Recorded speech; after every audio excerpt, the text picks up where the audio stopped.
Geometry chapter number 1 similarity. आज खाली similarity करेंगे, पाइथागोरस अपन अलग से करेंगे, ठीक है।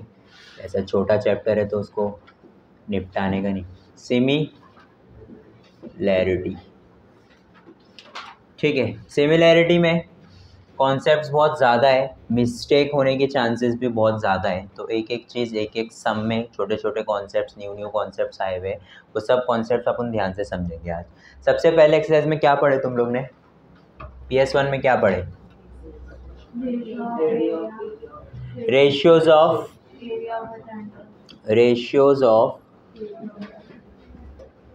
एरियाज ऑफ ट्राइंगल, है ना। ये एकदम बेसिक था। कैसा होता है, इसके अंदर दो ट्राइंगल होते हैं, है ना, ABC PQR। ABC का हाइट हो गया AD, PQR का हाइट हो गया PS।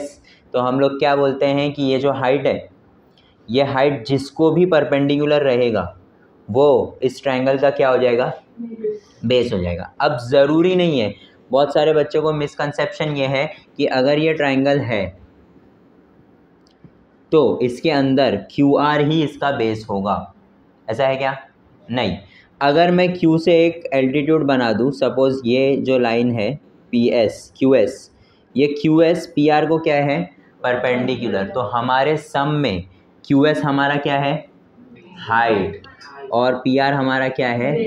बेस। समझ में आया? तो ये मिसकंसेप्शन बिल्कुल छोड़ दो कि QR या BC या QR यही हमेशा हमारा क्या रहेगा? बेस रहेगा। समझ में आ रहा है क्या बोल रहा हूँ? तो हमारा हाइट जिसको भी परपेंडिकुलर रहेगा वो हमारा क्या बन जाएगा? बेस बन जाएगा। समझ में आया?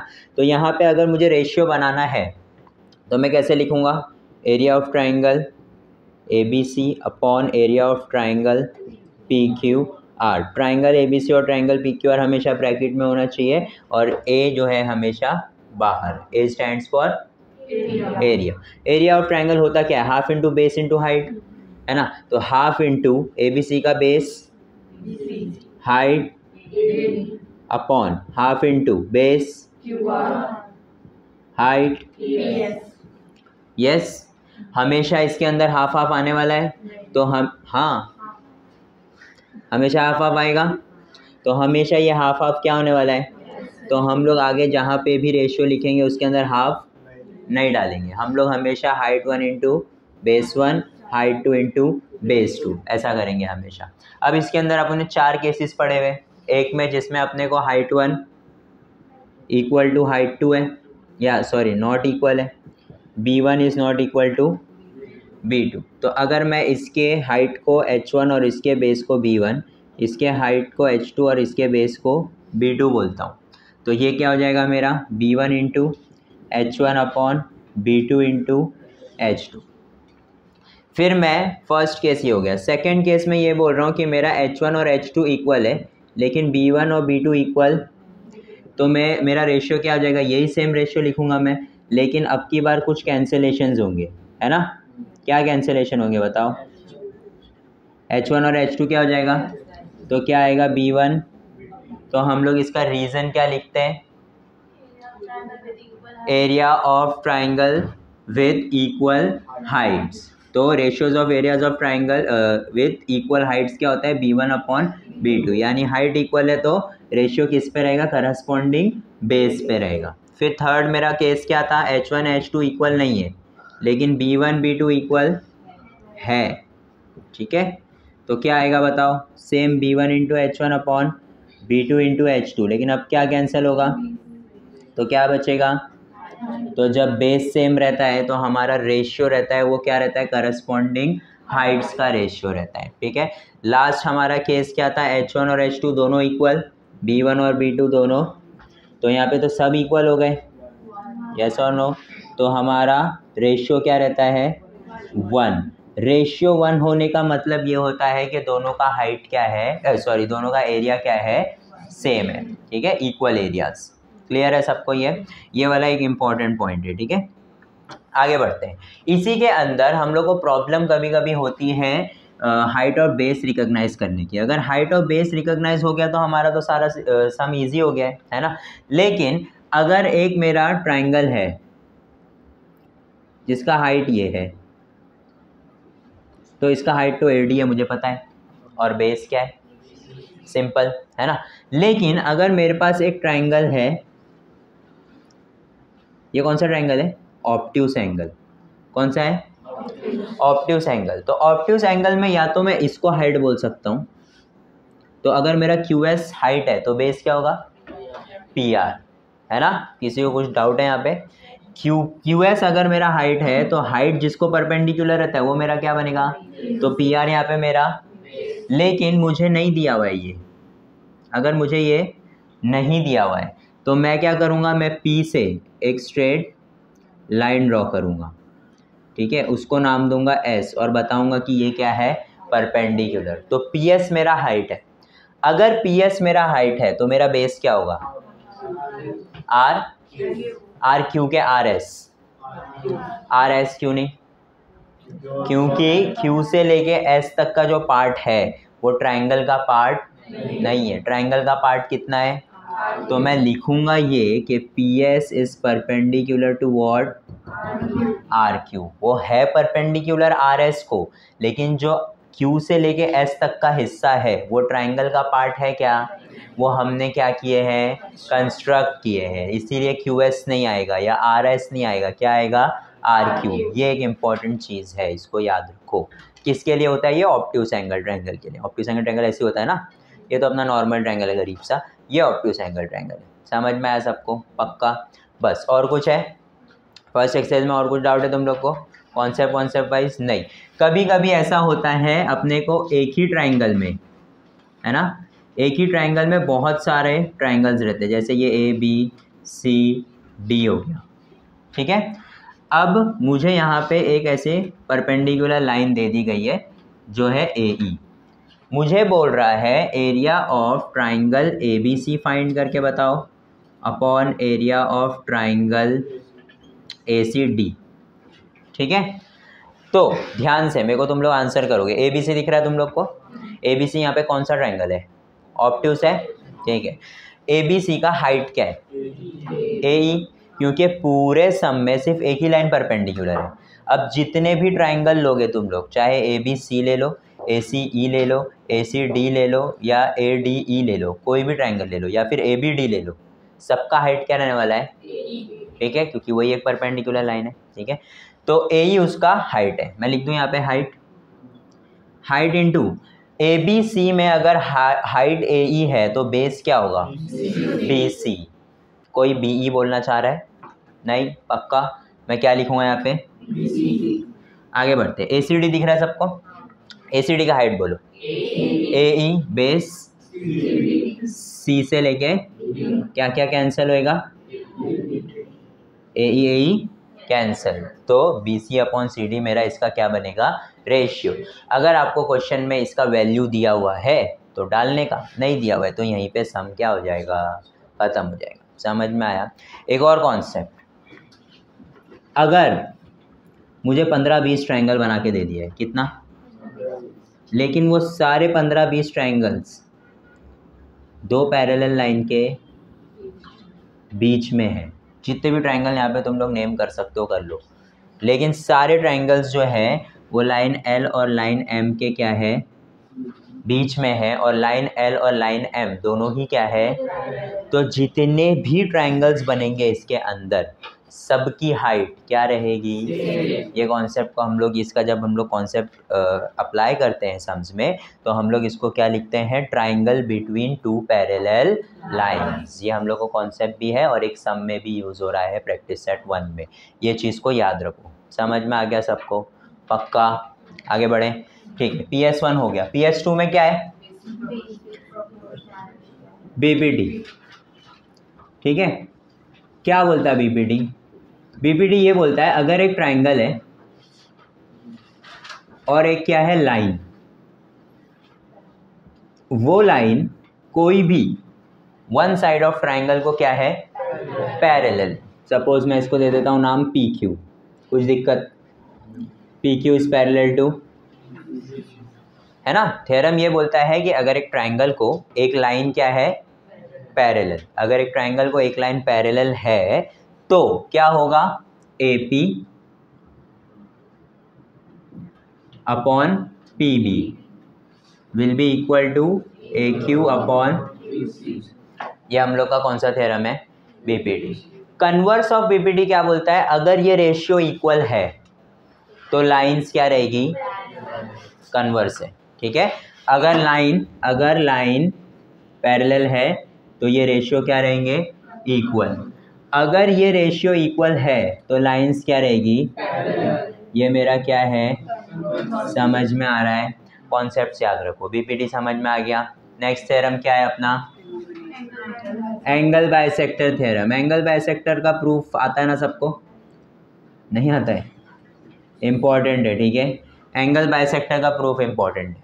एंगल बाइसेक्टर थ्योरम क्या बोलता है, अगर एक ट्राइंगल है जिसका एक क्या बना हुआ है, बाइसेक्टर बना हुआ है, पी क्यू आर और एस, तो यहाँ पे Q S is what, Q S is bisector, ठीक है। तो अगर ये बाइसेक्टर है तो सबसे पहले बाइसेक्टर जो दो पार्ट्स में डिवाइड कर रहा है एक साइड को, वो ले लो, कितने पार्ट में डिवाइड कर रहा है, दो, एक का नाम क्या है, एक का नाम क्या है, तो पी एस अपॉन, अच्छा पी एस के साइड कौन सा साइड है, तो उसके सामने क्या आएगा, और एस आर के साथ तो क्या आएगा, अगर क्यू एस बाइसेक्टर है तो ये रेशियो इक्वल होएगा, और अगर ये रेशियो इक्वल है तो ये फर्स्ट सम तुम्हारी एक्सरसाइज का याद है, 3 डायग्राम बने हुए हैं और अपने को पूछा है कि क्यू एस कौन से सम में क्यू एस बाइसेक्टर है, तो हम लोग रेशियो फाइंड करेंगे। अगर रेशियो इक्वल आएगा तो वो बाइसेक्टर है, अगर रेशियो इक्वल तो बाइसेक्टर, तो थ्योरम हमको ये बोलता है अगर ये बाइसेक्टर है तो ये रेशियो इक्वल होगा, और कन्वर्स ये बोलता है कि अगर रेशियो इक्वल है तो क्यू एस क्या रहेगा, बाइसेक्टर रहेगा। किसी को कुछ दिक्कत, आगे बढ़ूँ, ठीक है। नेक्स्ट बोलो क्या है, 3 parallel lines and their 3 parallel lines and their transversal. क्या बोलता है ये थ्योरम, सीढ़ी वाला सम है, इसमें सबसे फेमस सम, बोर्ड्स वालों को भी बहुत पसंद है, ठीक है। ये मेरा 3 पैरेलल लाइन हो गया, सपोज एम एन और ये है पी और ये है पी क्यू जो है ट्रांसवर्सल्स है, और एम एन और ओ 3 पैरेलल लाइंस है, ठीक है। मैं लिखूँगा M is parallel to O and P and Q are transversal. तो क्या बोल रहा है ये थ्योरम, अगर ऐसा कुछ हो रहा है तो ये A B C D E F, क्या बोलेगा theorem, A B upon B C will be equal to D E upon E F, ये अपॉन ये इज इक्वल टू ये अपॉन, समझ में आ रहा है, सबसे इजी थ्योरम ये, 3 parallel lines and their transversal. आगे बढ़ते हैं, आगे क्या है, PS3 में क्या है, test of similarity. Test of similarity में पहला टेस्ट क्या है, ए टेस्ट, या तो ए टेस्ट। अच्छा, कुछ बच्चे ना इसको कंफ्यूज करते हैं कॉन्ग्रुएंस से, ये कॉन्ग्रुएंस नहीं है। कॉन्ग्रुएंस का मतलब क्या होता है, कॉन्ग्रुएंस का मतलब ये होता है कि अगर एक साइड 10 है तो दूसरा साइड भी क्या होना चाहिए। सिमिलैरिटी में हम लोग क्या पढ़ते हैं, सिमिलैरिटी में हम लोग ने एग्जाम्पल पढ़े, ताजमहल वाला एग्जाम्पल है ना, कि आपने ताजमहल देखा और आप घर आ रहे थे तो आपने यादगार के लिए क्या लेके आ गए, छोटा ताजमहल, जो एग्जैक्टली उसकी तरह क्या दिख रहा है, सेम, लेकिन साइज़ क्या है, तो हम उसको क्या बोल रहे हैं कि ये जो हमारे हाथ में है ये ताजमहल उस ताजमहल से क्या है, सिमिलर। उसके 4 मीनार है, यहाँ पे भी 4 मीनार है, उसका एक गुंबद है, यहाँ पे भी एक गुंबद है, वहाँ पे एक बड़ा एंट्रेंस, यहाँ पे भी एक बड़ा एंट्रेंस, तो सब कुछ एग्जैक्टली क्या है, सेम, लेकिन ये और वो है ना, ये छोटा है और वो बड़ा है, ठीक है। तो अब यहाँ पे सिमिलैरिटी में भी यही होता है कि अगर दो ट्राइंगल सिमिलर है तो वो सेम दिखने चाहिए, ठीक है। ज़रूरी नहीं है कि भाई ये 15 हो तो इसका भी 15 हो, इसका 5 हो सकता है।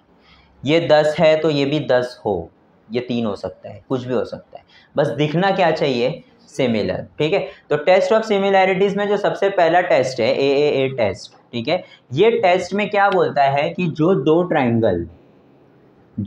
ट्राइंगल जिनको आप सिमिलर प्रूफ करना चाह रहे हो, उनके कोई भी दो एंगल्स, कितने एंगल्स, कोई भी दो एंगल्स को क्या प्रूफ कर दो, congruent.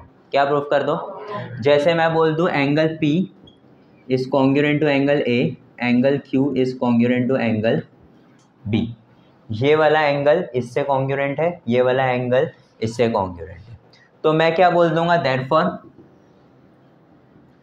Triangle PQR is similar to triangle ABC। By which test, A test. अच्छा ए क्यों नहीं बोल रहा हूँ मैं, तीसरा एंगल क्यों नहीं प्रूफ कर रहा हूँ, क्योंकि अगर दो एंगल प्रूफ हो गए हैं तो तीसरा एंगल ऑटोमेटिकली क्या हो जाता है, कॉन्ग्रुएंट हो जाता है।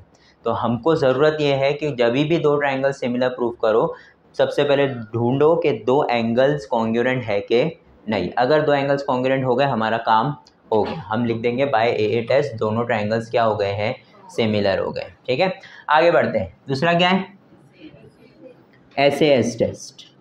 SAS मतलब साइड एंगल साइड। दो ट्राइंगल ले लेता हूँ, ठीक है, अब ध्यान से देखो, साइड्स में लफड़ा है। साइड एंगल साइड का मतलब क्या है, अगर मैं ये दोनों साइड्स को के रेशियो को इक्वल प्रूफ कर रहा हूँ। यहाँ पे साइड्स जो होते हैं ना, कैसे मैंने बोला कि अगर ये 10 है तो ये 10 होना ज़रूरी है क्या, नहीं, ये 5 भी हो सकता है ना। तो मैं क्या बोलना चाह रहा हूँ कि जो मेरे करस्पॉन्डिंग साइड है, AB का करस्पॉन्डिंग साइड क्या है वहाँ पे, PQ, BC का करस्पॉन्डिंग साइड क्या होगा, और AC का क्या होगा, करस्पॉन्डिंग साइड सबको आता है ना पहचानने। तो AB का करस्पॉन्डिंग साइड PQ है, तो करस्पॉन्डिंग साइड्स का मैं क्या फाइंड करूंगा, रेशियो। क्या फाइंड करूंगा, रेशियो। सपोज मुझे ये आ रहा है 10 है और ये 5 है, तो मैंने लिख दिया 10/5। ठीक है, अब मैं इसका क्या फाइंड करूंगा, रेशियो। कितना आएगा रेशियो, 2/1। ठीक है, आगे आता हूं मैंने लिख दिया BC/what, BC/QR लिख दिया। सपोज मेरा BC जो है ना 6 है, लग नहीं रहा वो 6, ठीक है, ले लो, बताओ 16 ले लो, और मेरा QR कितना है, तो मैं BC/QR का वैल्यू कितना लिखूंगा, कितना आएगा, तो देखो ये 10 है, ये 5 है, ये 16 है, ये 8 है, कुछ भी सेम, लेकिन मैं उनका क्या फाइंड कर रहा हूँ, और रेशियो क्या होना चाहिए, तो रेशियो अगर इक्वल है तब जाके आप ये टेस्ट अप्लाई कर सकते हो। ज़रूरी नहीं है कि आपका ये वैल्यू 10 है तो ये भी क्या होना चाहिए, हमको फाइंड क्या करना है, रेशियो। क्या फाइंड करना है, हमने रेशियो फाइंड कर लिए। ठीक है, अब जो दो साइड का रेशियो फाइंड किया हो, कौन से दो साइड है, AB और, तो AB और BC, अपने AC का कुछ काम है, AC मत बनाओ, AB और BC को मिला के एंगल कौन सा बन रहा है, एंगल ABC, एक ही एंगल बन रहा है ना, एंगल। तो ये वाला एंगल, एंगल B का करस्पॉन्डिंग एंगल कौन सा है उधर, Q। तो एंगल B और एंगल Q क्या होना चाहिए, कॉन्ग्रुएंट। क्या होना चाहिए, अगर ये दोनों कॉन्ग्रुएंट है तो ही ये टेस्ट क्या हो सकता है, अप्लाई। अपने को एक सम है सॉल्व एग्जाम्पल में, जिसमें ये इससे कॉन्ग्रुएंट है, मतलब इसका रेशियो और इसका रेशियो क्या आ रहा है, कॉन्ग्रुएंट। लेकिन हमको जो एंगल दिया हुआ है ना, वो कौन सा दिया हुआ है पता है, ये कि C और R क्या है, कॉन्ग्रुएंट। लेकिन AB और BC से एंगल C बन रहा है क्या, AB और BC से कौन सा एंगल बन रहा है, और हमको दिया हुआ क्या है, हमको नहीं चलेगा। समझ में आया। तो ये जो इन लोग ने ऑर्डर बताया है ना, पहले क्या चाहिए, साइड, फिर क्या चाहिए, एंगल, फिर क्या चाहिए, वही प्रॉपर क्रोनोलॉजिकल ऑर्डर में होना चाहिए। अगर मैं बोलूँ कि C और R कॉन्ग्रुएंट है, तो पहले क्या आ रहा है, साइड, फिर क्या आ रहा है, साइड, फिर क्या आ रहा है, SSA हो गया। ऐसा कोई टेस्ट होता है, नहीं होता है। टेस्ट क्या होता है, SA, तो पहले साइड, फिर एंगल, फिर ये, इसमें क्या दिया हुआ है, साइड साइड एंगल। तो ये टेस्ट सेम है, फिर भी ये दोनों ट्रायंगल सिमिलर नहीं होंगे। ठीक है, तो एंगल मुझे कौन सा चाहिए, मुझे चाहिए एंगल B और मुझे चाहिए एंगल Q। ये समझ में आ गया, ऐसे टेस्ट समझ में आ गया सबको। लास्ट टेस्ट कौन सा है, SSS। SSS में क्या होता है, ये साइड इसको करस्पॉन्डिंग, ये साइड इसको करस्पॉन्डिंग और ये साइड, तीनों का रेशियो क्या होना चाहिए, सेम। अगर ये 2/1 आया तो ये भी, इसका तीसरा वाला भी, तो ही कौन सा टेस्ट होएगा, और तो ही ट्रायंगल्स क्या होंगे, समझ में आया। ठीक है, कॉन्ग्रुएंस का हमारे इस चैप्टर से कोई लेना देना, समझ में आ रहा है सबको। लास्ट क्या है, last ratios of areas of, ये थ्योरम पूछा है बोर्ड में। ठीक है, हमको लगता है सबसे इम्पोर्टेंट है बीपीटी, लेकिन बीपीटी पूछते नहीं है, वो एड़ा बना देते हैं। ठीक है, लेकिन पूछते क्या है, ratios of areas of similar triangle, ये अलग है, ratios of areas of triangle है ये खाली बस। यहाँ पे क्या है, सिमिलर ट्रायंगल। सिमिलर ट्रायंगल में हमको क्या दिया रहेगा, हमको दिया रहेगा दो ट्रायंगल ABC और PQ, और क्या बोलेंगे, triangle ABC is similar to triangle. अगर ये दोनों ट्रायंगल सिमिलर है, ठीक है, तो क्या होएगा, उनके करस्पॉन्डिंग साइड्स का रेशियो, क्या, उनके रेशियो का क्या होएगा, स्क्वायर। ये इंपॉर्टेंट है, स्क्वायर भूल जाते हैं हम लोग। ठीक है, अगर दो ट्रायंगल सिमिलर है, ये ट्रायंगल सिमिलर थे क्या, नहीं ना, तो इसमें हम लोग ने स्क्वायर वेयर किया, किसी का भी कुछ भी नहीं। लेकिन अगर ये दो ट्रायंगल सिमिलर है तो इनके करस्पॉन्डिंग साइड्स के रेशियो का क्या होएगा, स्क्वायर, यानी AB square upon BC square upon AC square upon, और ये तीनों रेशियोज क्या रहेंगे, equal, BC square upon QR square और AC स्क्वायर अपॉन, तीनों रेशियोज क्या रहेंगे, इक्वल। ठीक है, अब इसमें है ना कंफ्यूजन होता है, एक्टिविटी क्वेश्चन है अपने एक्सरसाइज में इसका एक, है ना, जिसमें हम लोग को क्या दिया रहता है, हम लोग को एरिया ऑफ ट्रायंगल दिया रहता है और हम लोग को करस्पॉन्डिंग साइड्स दी रहती है, और बोलता है एरिया ऑफ ट्रायंगल फाइंड करो। जैसे मुझे बोला हुआ है कि सपोज AB मेरा 5 है और BC मेरा 3 है, मुझे बोला है area of triangle ABC upon area of triangle PQR find करो। सॉरी, ये PQ है। ठीक है, तो हम लोग क्या करते हैं, हम लोग को मालूम है कि अगर ये दोनों ट्रायंगल सिमिलर है तो रेशियो क्या होगा, AB square upon PQ। AB का वैल्यू क्या है, तो 5 का क्या करने का और इसका क्या करने का, 25 अपॉन। ठीक है, अब ये तो इजी हो गया।